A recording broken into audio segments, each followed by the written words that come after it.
आज भाई बहन का सबसे बड़ा त्योहार रक्षाबंधन है।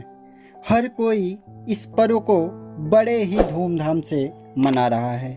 इस पर्व को मनाने के पीछे तमाम मान्यताएं हैं, लेकिन आज रक्षाबंधन मनाने वाले तमाम लोगों को इस बात की बिल्कुल भी जानकारी नहीं है।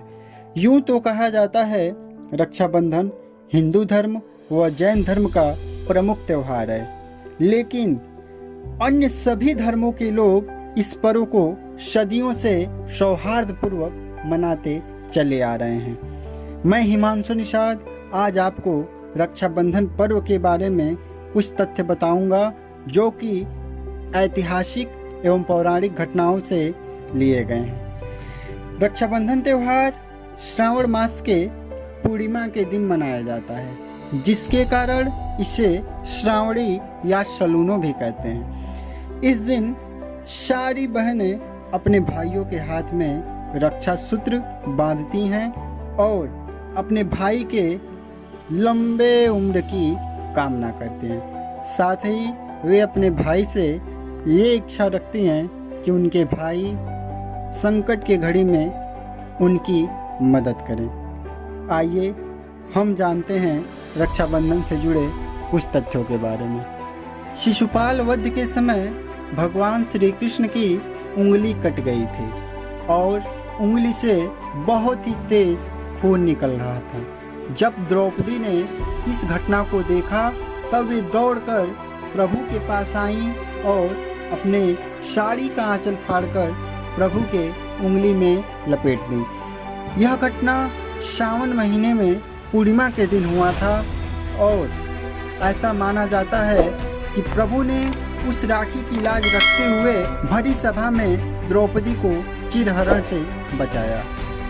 तभी से यह रक्षाबंधन पर्व मनाया जाता है। सन 1535 ईस्वी में जब चित्तौड़ की रानी कर्णावती को यह लगा कि उनका साम्राज्य गुजरात के सुल्तान बहादुर शाह से नहीं बचाया जा सकता, तब उन्होंने हुमायूं को, जो कि पहले से चित्तौड़ का दुश्मन था, उसको राखी भेजी और एक बहन होने के नाते मदद मांगी। भारत में जिस समय अंग्रेज अपनी सत्ता जमाए रखने के लिए डिवाइड एंड रूल की पॉलिसी अपना रहे थे, उस समय रविंद्रनाथ टैगोर ने लोगों में एकता का प्रतिपादन करने के लिए रक्षाबंधन पर्व मनाया। जब सिकंदर अपने विजय अभियान के तहत ईरान, अफगानिस्तान आदि पर विजय प्राप्त कर भारत के पंजाब में पहुंचा, तब उसका सामना पंजाब के राजा पोरस यानी पुरु से हुआ। सिकंदर ने बिना किसी युद्ध के राजा पुरु से अपनी अधीनता स्वीकार करने के लिए कहा, लेकिन राजा पुरु ने इस प्रस्ताव को ठुकरा दिया। उसके बाद यूनानी सैनिकों और पुरु साम्राज्य में घनघोर युद्ध छिड़ गया। दोनों ओर के अनेक योद्धा मारे गए, लेकिन हार जीत का निर्णय न हो सका। सिकंदर के साथ उसकी ईरानी प्रेमिका भी आई हुई थी।